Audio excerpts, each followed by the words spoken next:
नमस्कार। एचपीआरसी के द्वारा जो है वो ऑनलाइन पेपर कंडक्ट करवाने की प्रक्रिया जो है वो स्टार्ट की गई 15 दिसंबर से। तो 15 दिसंबर 2025 से एचपीआरसी ने ये ऑनलाइन पेपर कंडक्ट करवाना जो है वो स्टार्ट किया।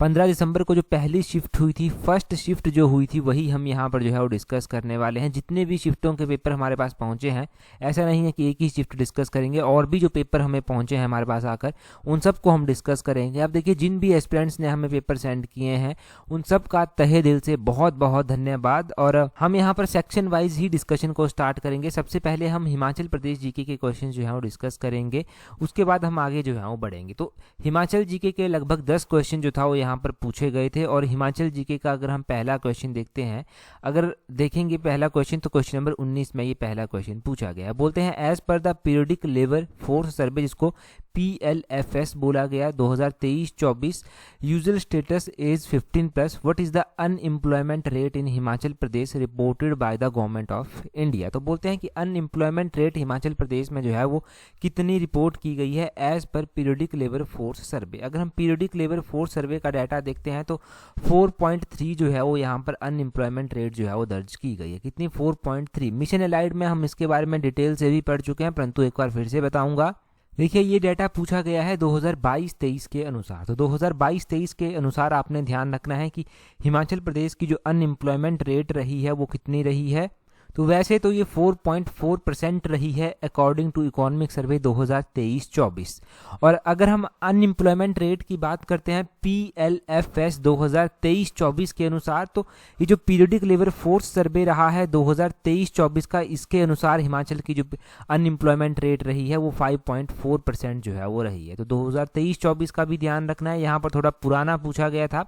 और यहाँ पर एक और चीज़ हम ऐड करेंगे कि पूरे जो 2022-23 की अनएम्प्लॉयमेंट रेट है, अगर पूरे इंडिया की अनएम्प्लॉयमेंट रेट के साथ उसको कंपेयर किया जाए तो पूरे इंडिया की अनएम्प्लॉयमेंट रेट 3.2% थी। उत्तराखंड की अनएम्प्लॉयमेंट रेट 4.5% थी, पंजाब की 6.1 थी, हरियाणा की भी 6.1 ही थी। तो ये सर्वे है, ये डाटा है 2022-23 का। 2023-24 का डाटा जो हम ऑलरेडी पढ़ चुके हैं, जिसमें हमने जो है वो अनएम्प्लॉयमेंट रेट हिमाचल प्रदेश की 5.4% पढ़ी जो है वो पढ़ी है कि 5.4% है। इसमें हमने 3.2% पढ़ी है मेल्स की जो रूरल एरिया में है, और 7.0% जो फीमेल्स की है वो रूरल एरियाज में है। ठीक है। और अगर हम अर्बन एरियाज में बात करते हैं तो अर्बन एरियाज में मेल की अनएम्प्लॉयमेंट रेट 4.8% है और फीमेल की 18.2% है। तो इतना डाटा आप ये ध्यान रखिए, सारा का सारा ऑफिशियल डाटा। और उसके बाद अगले क्वेश्चन में देखिए, बोलते हैं यहाँ पर क्वेश्चन नंबर 22, बोलते हैं यहाँ पर, which of the following places is located at about 2708 metre and is noted for commanding a view of snow line and apple orchards. तो बोलते हैं कि हिमाचल प्रदेश का ऐसा कौन सा स्थान है इनमें से जो लगभग 2708 मीटर की ऊंचाई पर स्थित है और स्नो लाइन और अपने सेब के बगीचों के लिए जाना जाता है। अगर हम सबसे पहले ऑप्शन ही देखते, ये क्वेश्चन थोड़ा आसान था ऑप्शन के हिसाब से। कांडा घाट बिल्कुल भी नहीं, धर्मपुर भी नहीं होगा, बड़ोग भी नहीं होगा, नारकंडा इसका ऑप्शन भी सही आंसर हो जाएगा। नारकंडा जाना जाता है अपने जो वहाँ पर स्नो गिरती है, और यहाँ पर साथ में ही हाटू माता का मंदिर लगता है, हाटू पीक भी जो आप पढ़ते हैं एक, वो यहाँ पर जो है वो आती है। और दूसरा यहाँ पर जो है वो आपने ध्यान रखना है कि साथ में एक लेक भी जो है वो लगती है, जो तानू जुब्बल झील जो है, तानू जुब्बल लेक जो है वो यहाँ पर साथ में जो है वो लगती है। ठीक है जी। तो इतना आप नारकंडा के बारे में ध्यान रखेंगे। आगे बोलते हैं, which of the following district makes the eastern most extent of Himachal Pradesh. तो हिमाचल को हमने पूरे मैप के हिसाब से देखा है, जो भी PDF हमारी डलती है टेलीग्राम पर उसमें हिमाचल का मैप जरूर लगा होता है। तो ईस्टर्न मोस्ट डिस्ट्रिक्ट किन्नौर आता है, ऑप्शन बी सही आंसर है। यहाँ पर अगर आप एक बार हिमाचल का मैप देखेंगे तो यहाँ पर डायरेक्शंस को अगर यहाँ पर ऐसे बनाया जाएगा, ईस्ट वेस्ट साउथ नॉर्थ कर ईस्ट वेस्ट साउथ नॉर्थ कर तो ईस्टर्न मोस्ट डिस्ट्रिक्ट जो है वो किन्नौर यहाँ पर आ गया। अगर वैसे ही आप नीचे की और साउदर्न मोस्ट डिस्ट्रिक्ट देखते हैं तो वो सिरमौर आ जाएगा। नॉर्दर्न मोस्ट डिस्ट्रिक्ट देखते हैं तो यहाँ पर चंबा और लाहौल स्पीति ऐसे जो है वो आ जाएगा। और उसकी तरह वेस्टर्न मोस्ट डिस्ट्रिक्ट देखते हैं तो यहाँ पर कांगड़ा जो है वो आ जाएगा। तो इस तरह से जो है वो आपने ध्यान रखना है हिमाचल के डिस्ट्रिक्ट्स के बारे में। अगला क्वेश्चन 40 नंबर 1 था, बोलते हैं in Himachal Pradesh district administration who is described as the executive head of the district responsible for development work panchayat local bodies and overall civil administration. तो आपको पता है कि हिमाचल में हर एक जिले में सबसे हायर ऑफिसर जो होता है वो डीसी होता है, जिसको डिस्ट्रिक्ट कमिश्नर जो है वो बोलते हैं। ऑप्शन बी सही आंसर है। पुलिस में देखा जाए तो एसपी होता है, सुपरिटेंडेंट ऑफ पुलिस जिसको बोलते हैं। ठीक है, तो ये बेसिक सा क्वेश्चन था, इसमें कोई भी बड़ा मैथ लगाने की जरूरत नहीं थी। उसके बाद क्वेश्चन नंबर 41 के बाद जो है क्वेश्चन नंबर 59 था जो हिमाचल जीके का था। तो क्वेश्चन नंबर 59 में बोलते हैं according to economic survey 2024-25 tabled in Himachal Pradesh legislative assembly by what percentage did the state's per capita income grow in 2024-25 compare to 2023-24। तो पर कैपिटा इनकम के बारे में हिमाचल की यहाँ पर पूछा गया है कि 2024-25 का जो इकोनॉमिक सर्वे आया, अगर उसमें आप पर कैपिटा इनकम हिमाचल की कंपेयर करते हैं विद प्रीवियस ईयर, तो बोलते हैं कितना परसेंट ग्रो जो है वो आपको देखने को मिला है। हमने देखिए यूट्यूब पर अपना जो है वो इकोनॉमिक सर्वे डिस्कस किया हुआ है, जिन्होंने टेस्ट सीरीज हमारी ज्वाइन की हुई है वहाँ पर भी टेस्ट सीरीज अलग से प्रोवाइड है इकोनॉमिक सर्वे की। तो हमने क्या पढ़ा है, हमने पढ़ा है कि जो पर कैपिटा इनकम हिमाचल की देखने को मिली है 2024-25 में, वो कितना परसेंट ग्रो उसमें देखने को मिला है, वो लगभग 9.5% इंक्रीज जो है वो हुई है। यहाँ पर 9.6% दिया गया है, तो ऑप्शन डी सही आंसर इसका हो जाएगा। पर कैपिटा इनकम में अगर आप देखेंगे तो फाइनेंशियल ईयर 2023-24 में पर कैपिटा इनकम 2,34,782 जो है वो नोट की गई। इससे पहले 2022-23 में ये 2,14,489 थी। तो आपने ध्यान रखना है कि 9.6% इंक्रीज देखने को जो है वो मिला है, फिर अगर आप प्रीवियस ईयर के साथ इसको कंपेयर करेंगे। उसके बाद क्वेश्चन नंबर 59 के बाद अगला क्वेश्चन था क्वेश्चन नंबर 67 जो हिमाचल जीके का था। इसमें बोलते हैं under British colonial policy in Himachal hill states which administrative arrangement was most widely followed for the princely states like Mandi, Bilaspur and Chamba. तो बोलते हैं कि जब ब्रिटिश कॉलोनी हुआ करती थी तो हिमाचल प्रदेश में सबसे जो मोस्ट कॉमनली जो एडमिनिस्ट्रेटिव अरेंजमेंट थी मंडी, बिलासपुर और चंबा के लिए, वो क्या थी, वो थी indirect rule under British paramountcy through sanad और ट्रीटिस। तो बोलते हैं यहाँ पर ऑप्शन डी इसका सही आंसर हो जाएगा। यहाँ पर देखिए एक तो परमानेंट सेटलमेंट दिया गया था जमींदार, ये नहीं होगा। Company rule by east India company board of control, ये भी नहीं होगा। और direct annexation of British district, ये भी नहीं होगा। उस टाइम ऐसा था कि जो ब्रिटिशर्स जो था वो इनडायरेक्ट वे में रूल कर रहे थे, उन्होंने खुद को सबसे ऊपर रखा था, परंतु वो खुद संधे प्रोवाइड करवाते थे राजाओं को, उनके साथ संधियां कर लेते थे, उनको टैक्स वगैरह जो था वो देने पड़ते थे। तो इस तरह से जो था वो उस टाइम जो था वो होता था। अगला क्वेश्चन हिमाचल जीके का जो है, और देखिए जब 15 अप्रैल 1948 को हिमाचल प्रदेश का जो गठन हुआ था, तो उस टाइम भी आपने ध्यान रखना है कि हिमाचल प्रदेश में 4 जिले बने थे, और इन 4 जिलों में से यही चंबा, मंडी, सिरमौर और एक महासू डिस्ट्रिक्ट जो था ये हुआ करते थे, जो उस टाइम जो था वो डिस्ट्रिक्ट बने थे।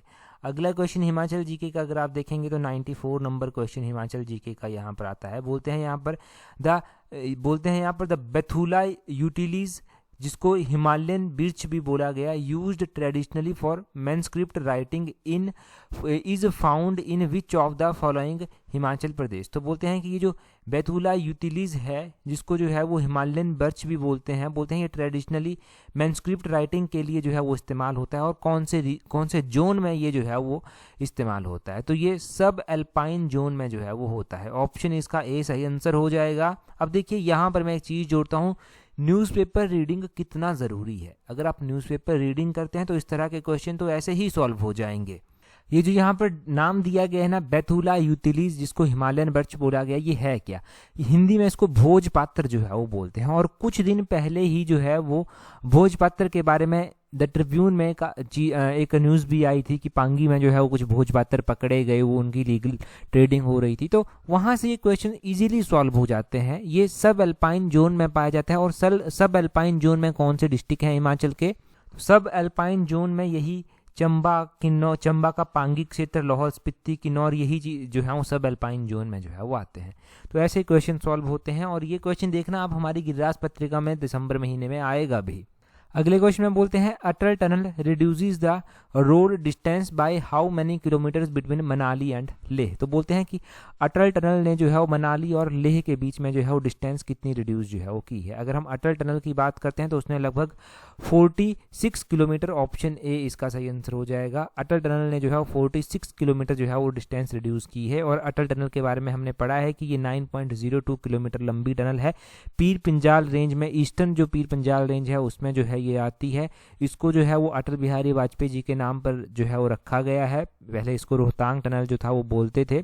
तो इतना सब इसके बारे में पढ़ चुके हैं। जब आप जो है वो यहाँ से जाते हैं, मतलब कुल्लू से जो है वो आप लाहौल स्पीति की ओर जो है वो जाते हैं, तब ये टनल बीच में आती है। ऐसे इसने लगभग 46 किलोमीटर का जो है वो डिस्टेंस जो है कम जो है वो कर दिया है। और अगर आप हमारी गिरिराज पत्रिका को फॉलो करते हैं ना, तो गिरिराज पत्रिका में ये क्वेश्चन 100% जो है वो डिस्कस हुए हैं, ऐसे सेम टू सेम क्वेश्चन।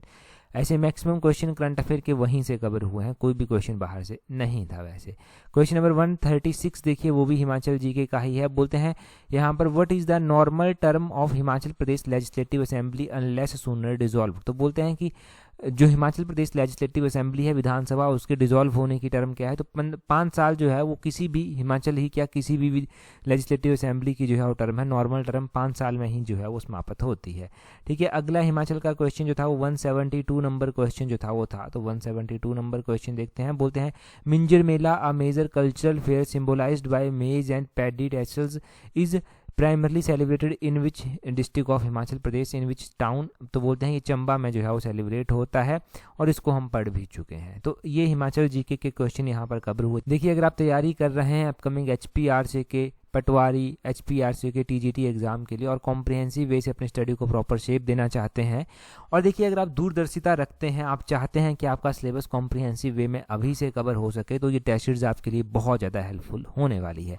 इस टेस्ट सीरीज का लिंक नीचे डिस्क्रिप्शन बॉक्स, कमेंट बॉक्स में दिया गया है। मैंने आपको पहले बता चुका हूँ कि टेस्ट सीरीज में जो है वो फर्स्ट 100 एस्पिरेंट्स को जो है वो डिस्काउंट पर टेस्ट सीरीज मिल रही है। तो थोड़ी सी सीट्स अभी बाकी बची हैं जिनमें आप खुद को एनरोल कर सकते हैं, खुद को जो है वो यहाँ पर रजिस्टर कर सकते हैं। नीचे टेस्ट सीरीज का लिंक जो है वो दिया गया है।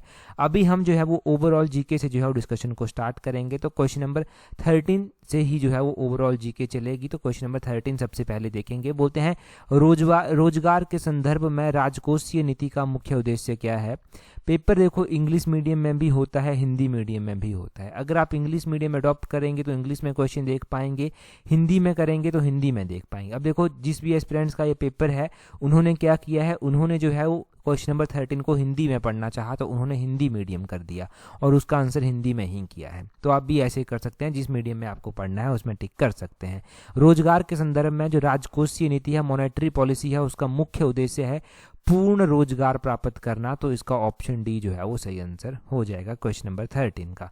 13 के बाद जो है वो अगला जीके का क्वेश्चन नंबर 17 जो था 17 में बोलते हैं विच international goal specially target gender equality and women empowerment. तो मैंने अपनी अभ्यास HPRC सीरीज में भी, उत्तीर्ण सीरीज जो करंट अफेयर की है उसमें भी और डे 1 डे 2 की सीरीज में भी SDG के ऊपर ज़रूर फोकस जो है वो किया है, सस्टेनेबल डेवलपमेंट गोल्स के ऊपर। अगर हम बात करते हैं SDG की, तो हमने पढ़ा है कि जो SDG women empowerment gender equality से जो है वो डील करता है, वो कौन सा है। तो वो जो है वो SDG नंबर 5 जो है वो आता है। ऑप्शन इसका C जो है वो सही आंसर हो जाएगा। अगर हम सस्टेनेबल डेवलपमेंट गोल्स की बात करते हैं, तो पहले नंबर का sustainable development goal no poverty की बात करता है, पॉवर्टी इनकी गरीबी नहीं होनी चाहिए। दूसरे नंबर का जीरो हंगर की बात करता है। तीसरे नंबर का SDG good health and well being के बारे में। चौथे नंबर का SDG क्वालिटी एजुकेशन के बारे में। पांचवें नंबर का जेंडर इक्वलिटी के बारे में।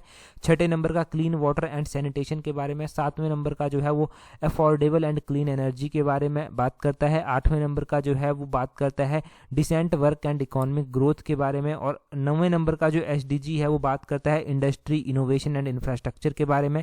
10वें नंबर का बात करता है रिड्यूस इनइक्वलिटीज़ की, इनइक्वलिटीज़ को कम करना है। 11वें नंबर का बात करता है सस्टेनेबल सिटीज़ एंड कम्युनिटीज़ के बारे में ये बात करता है। और उसी तरह जो है आप देखेंगे 12वें नंबर का SDG जो है वो रिस्पॉन्सिबल कंजम्पशन बाय ऑल के बारे में बात करता है। 13वें नंबर का स्टॉप क्लाइमेट चेंज के बारे में। 14वें नंबर का प्रोटेक्ट द ओशियन के बारे में। 15वें नंबर का take care of the earth. और 16वें 98वें नंबर का लाइव इन पीस और 17वें नंबर का mechanism and partnership to reach the goal, ये जो है वो बातें करता है। तो ये हमने एसडीजी जो है वो सारे के सारे एक बार रिवाइज कर लिए। उसके बाद जो अगला क्वेश्चन 18वें नंबर का था वो भी जीके का ही हमने कंसीडर किया है। बोलते हैं a petrified wood fossil dissolved in Rajmahal hills in Pakur district in February 2025, where is it. तो ये राजमहल जो हिल्स आती हैं ये कहाँ पर है, ये झारखंड में आती हैं। ऑप्शन सी जो है वो इसका सही आंसर हो जाएगा। ये क्वेश्चन भी थोड़ा मॉडरेट जैसे क्वेश्चंस में जो है वो कंसीडर होगा। क्वेश्चन नंबर 18 के बाद क्वेश्चन नंबर 20 भी जीके का ही था। बोलते हैं which of the following are accessories photosynthesis pigment present in leaves. तो ये जो है वो क्या क्या होता है, बोथ कैरोटेनॉइड्स एंड ज़ैंथोफाइल्स। वैसे ये मेडिकल का भी कंसीडर जो है वो हो सकता है। उसके बाद क्वेश्चन नंबर 37 की ओर जो है वो चलेंगे, वो भी ओवरऑल जीके का ही क्वेश्चन जो है वो आता है। क्वेश्चन नंबर 37 में बोलते हैं Ishwar Chandra Vidyasagar was a part of which large social movement. तो ईश्वर चंद्र विद्यासागर जो है वो किस बड़ी सोशल मूवमेंट का जो था वो पार्ट थे। अगर हम ईश्वर चंद्र विद्यासागर की बात करते हैं तो वो बंगाल रिनाइसेंस के जुड़े हुए थे। ऑप्शन सी सही आंसर है।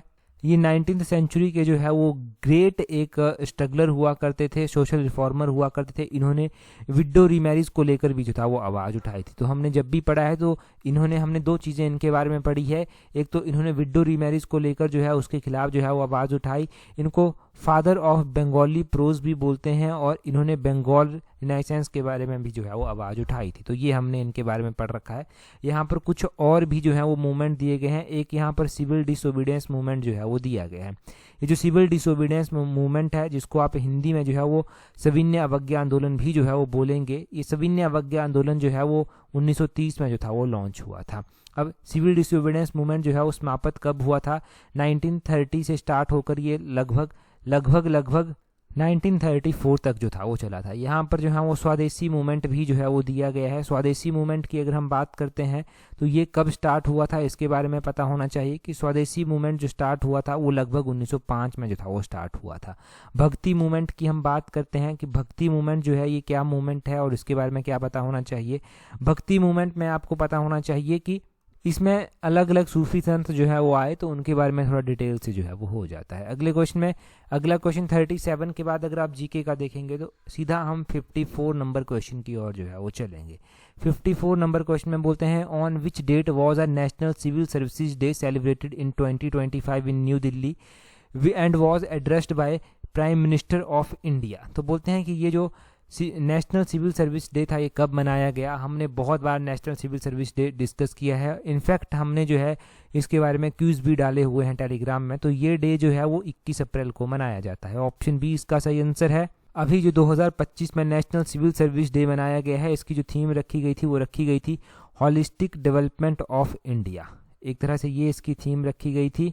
हमने जो है वो 21 अप्रैल को जो है वो क्यूज भी डाला था नेशनल सिविल सर्विस डे कब मनाया जाता है, और उसके साथ दूसरा क्वेश्चन जो हमने क्यूज के रूप में डाला था वो डाला था कि नेशनल पंचायती राज डे जो है वो कब मनाया जाता है। तो वो 24 अप्रैल को जो है वो मनाया जाता है। तो अगले क्वेश्चन की और इसके बाद चलेंगे। इसके बाद जो है वो क्वेश्चन नंबर 82 जो है वो इसके बाद आ जाएगा, सीधा जो जीके का क्वेश्चन है।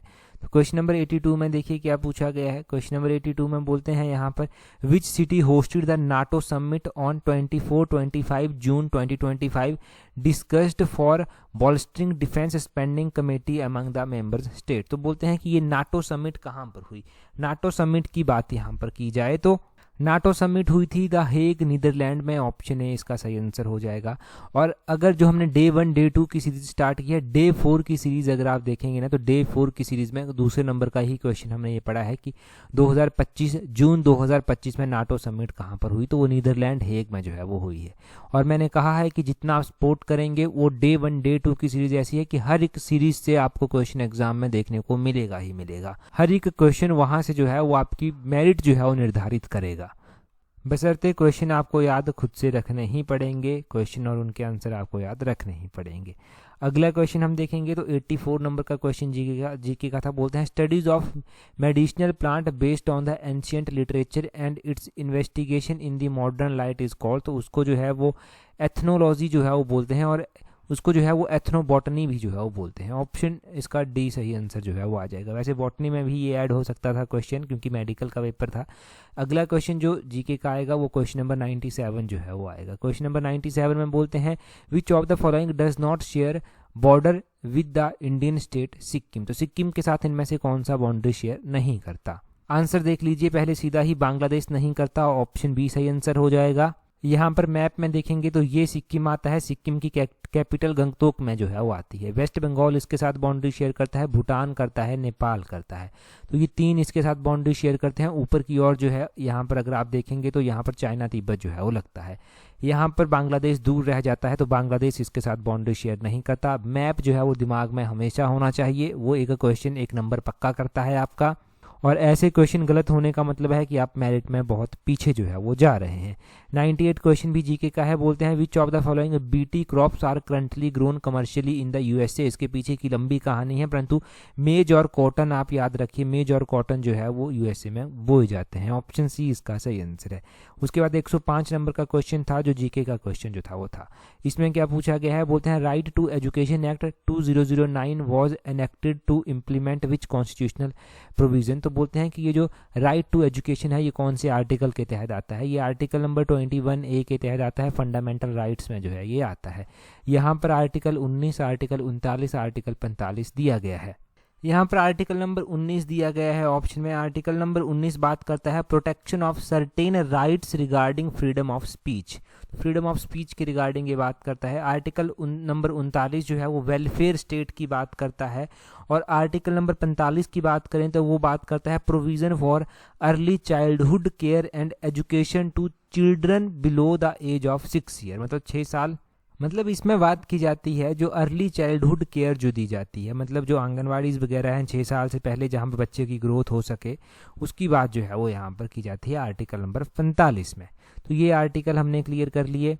उसके बाद अगला क्वेश्चन देखिए, अगले क्वेश्चन में क्या बोलते हैं 134 नंबर क्वेश्चन जो है वो अगला आता है। 134 नंबर क्वेश्चन में जो है वो यहाँ पर क्या बोला गया है, बोलते हैं तो यहाँ पर बोलते हैं which countries withdrawal of overseas capital after 1929 significantly worsened European recovery. तो बोलते हैं कि 1929 के बाद किस देश द्वारा जो है वो विदेशी पूंजी की निकासी ने जो है वो यूरोपियन अर्थव्यवस्था की आर्थिक प्रगति को जो है वो काफ़ी हद तक जो था वो बाधित किया था। तो वो कौन सी कंट्री थी जिसके विड्रॉल से ऐसा हुआ था, तो वो यूएसए के विड्रॉल से ऐसा हुआ था, यूनाइटेड स्टेट के विड्रॉल से जो था वो ऐसा हुआ था। ठीक है, ये एक यूरोपियन जीके का क्वेश्चन है। अगर आपने यूरोपियन हिस्ट्री पढ़ रखी है तो थोड़ा थोड़ा वहाँ से आप इसको टिक कर पाए होंगे। अगला क्वेश्चन देखेंगे हमारे पास 142 नंबर क्वेश्चन जो है वो चलेगा। यहाँ पर बोलते हैं which of the following institute launched the Nivahika in August 2024, a cutting-edge web portal that is expected to revolutionize how an institution handles and report data। तो ये NIT कलकत्ता हो जाएगा, national institute of technology Calcutta हो जाएगा। इसके द्वारा ये निवाहिका जो है वो लॉन्च किया गया है। तो NIT कलकत्ता, ये करंट अफेयर का स्टैटिक सा क्वेश्चन बनता है। अगले क्वेश्चन में क्या बोलते हैं 145 क्वेश्चन अगला होगा। बोलते हैं संघीय प्रणाली के कार्यचालन के लिए कौन सी विशेषता आवश्यक है। तो उसके लिए संवैधानिक रूप से सरकार के विभिन्न स्तरों के बीच शक्तियां विभाजित होनी चाहिए। तो वही संघीय प्रणाली के कार्यचालन के लिए जो है वो विशेष आवश्यकता जो है वो रहती है। इसका ऑप्शन डी, ये भी आसान सा क्वेश्चन था। अगर इंग्लिश में इसको आप देखते या हिंदी में आपने पढ़ा है तो हिंदी में आपके लिए आसान होता। अगला क्वेश्चन नंबर 151 क्वेश्चन नंबर यहाँ पर जो है वो आएगा। 151 में बोलते हैं which of the following is the feature of 73rd amendment act 1992। तो 73rd कॉन्स्टिट्यूशनल अमेंडमेंट किससे बात करती है, वो पंचायतों से बात करती है। तो यहाँ पर local body at village level is called panchayat, इस 73rd कॉन्स्टिट्यूशनल अमेंडमेंट में जो है वो कहा है। हमने 73rd 74th ये भी कॉन्स्टिट्यूशनल अमेंडमेंट पढ़ी है। 74th कॉन्स्टिट्यूशनल अमेंडमेंट जो म्यूनिसिपलिटीज़ हैं उनके साथ जो है वो डील करती है। उसके बाद 160 नंबर क्वेश्चन जो है वो आएगा। 160 नंबर क्वेश्चन में जो है वो क्या पूछा गया है, यहाँ पर देखिए आप बोलते हैं which set of environmental conditions is consider ideal for cultivating rice in India. तो कैसी इन्वायरमेंटल कंडीशन जो है वो इंडिया में चावल की खेती के लिए सही होती है। तो हाई टेम्परेचर, हाई ह्यूमिडिटी और अबंडेंट रेनफॉल, मतलब टेम्परेचर भी ज़्यादा होना चाहिए, ह्यूमिडिटी भी हाई होनी चाहिए और रेनफॉल भी ज़्यादा होनी चाहिए, वो चावल के लिए अच्छी कंडीशन मानी जाती है। ऑप्शन इसका ए सही आंसर हो जाएगा। उसके बाद अगला क्वेश्चन देखेंगे हमारे पास, जो जीके का अगला क्वेश्चन था वो यहाँ पर आप देखिए, यहाँ पर बोलते हैं 179 नंबर क्वेश्चन जो है वो होगा। 179 नंबर क्वेश्चन में बोला गया है which of the following departments under the government of India launched Dhruva policy for digital address infrastructure in June 2025। तो ये किसके द्वारा लॉन्च किया गया था? ध्रुवा कर ये डिपार्टमेंट ऑफ पोस्ट के द्वारा लॉन्च किया गया था। करंट अफेयर्स में ध्रुवा के बारे में हमने पढ़ा है, Dhruva policy for digital addressing infrastructure के लिए ये डिपार्टमेंट ऑफ पोस्ट का है। अगस्त महीने में भी हमने ध्रुवा स्पेस जो है वो पढ़ रखा है। अगस्त महीने में हमने पढ़ा था कि what is the name of commercial satellite mission launched by Dhruva space. तो ध्रुव अंतरिक्ष के द्वारा जो एक लॉन्च किया गया कमर्शियल सैटेलाइट है उसका नाम लीप 1 जो है वो रखा गया है। तो वो भी ध्रुवा 1 आपने ध्यान रखना है, लीप 1 उसका होगा। यहाँ पर क्वेश्चन डिजास्टर मैनेजमेंट से रिलेटेड भी पूछा गया था। बोलते हैं after a disaster the immediate priority action is. तो डिजास्टर के बाद जो इमीडिएट एक्शन प्रायोरिटी रहनी चाहिए वो क्या होती है? बोलते हैं check for injuries give first aid. तो इंजरीज को चेक करो और फर्स्ट एड जो है वो जल्दी से जल्दी प्रोवाइड करवाओ। ये जो है वो डिजास्टर के बाद इमीडिएट प्रायोरिटी एक्शन जो है वो रहना चाहिए। ठीक है, तो ये आपने डिजास्टर के बाद वाला एक्शन भी ध्यान रखना, ये भी एक आसान क्वेश्चन था। अगर हम ओवरऑल जीके को एनालाइज करते हैं कि किस तरह की थी, तो जो क्वेश्चन आसान था वो सबके लिए आसान था, परंतु कुछ क्वेश्चंस जो मीडियम और टफ लेवल के थे वो हर किसी के बस के नहीं थे, बिना पढ़े उनको सॉल्व नहीं किया जा सकता। अगर ऐसा बोले ना कि बहुत ही आसान पेपर था, जैसे कि मिंजर मेला कहाँ पर मनाया जाता है, सबको पता है कि चंबा में मनाया जाता है, तो ये क्वेश्चन एक बात ध्यान रखना कि नॉर्मलाइजेशन होती है। जब कोई ऐसा क्वेश्चन जो सबका सही हो जाएगा तो उसमें नॉर्मलाइजेशन की प्रोसेस भी इफेक्ट जो है वो करेगी। तो ये मानकर चलिए कि पेपर जितना आसान नहीं है जितना आप सोच रहे हैं। प्रैक्टिस करना बहुत ज़्यादा ज़रूरी है। अगर आप सीरियसली तैयारी कर रहे हैं, प्रैक्टिस कर रहे हैं, तो अपनी स्टडी को जो है वो थोड़ी शेप दीजिए और ज़्यादा, ताकि जो है वो एग्ज़ाम में आपको कोई दिक्कत का कठिनाई का सामना ना करना पड़े। बाकी टेलीग्राम पर इसकी PDF आपको मिल जाएगी। टेलीग्राम पर ज्वाइन करने के लिए अपने टेलीग्राम से @allexam31 करके जो है वो सर्च करना, आपको हमारा टेलीग्राम चैनल जो है वो मिल जाएगा। बाकी की जो शिफ्टें अगर आपके पास हैं तो आप हमें ईमेल उनकी कर सकते हैं। अच्छा, इसमें हिंदी और इंग्लिश का सेक्शन कहाँ गया? तो हिंदी इंग्लिश का सेक्शन हम 2 जो शिफ्टें हो जाएंगी उन 2 शिफ्टों का जो है वो एक साथ कंपाइल कर जो है वो डिस्कस करेंगे। ठीक है, तो वो कंपाइल कर करेंगे क्योंकि वो ज़्यादा क्वेश्चंस जो हैं वो फिर एक साथ डिस्कस हो जाएंगे, तो वो कंपाइल कर डिस्कस किया जाएगा। और आज की इस वीडियो में इतना ही है। That's all for today. Thank you very much for watching and listening it very patiently.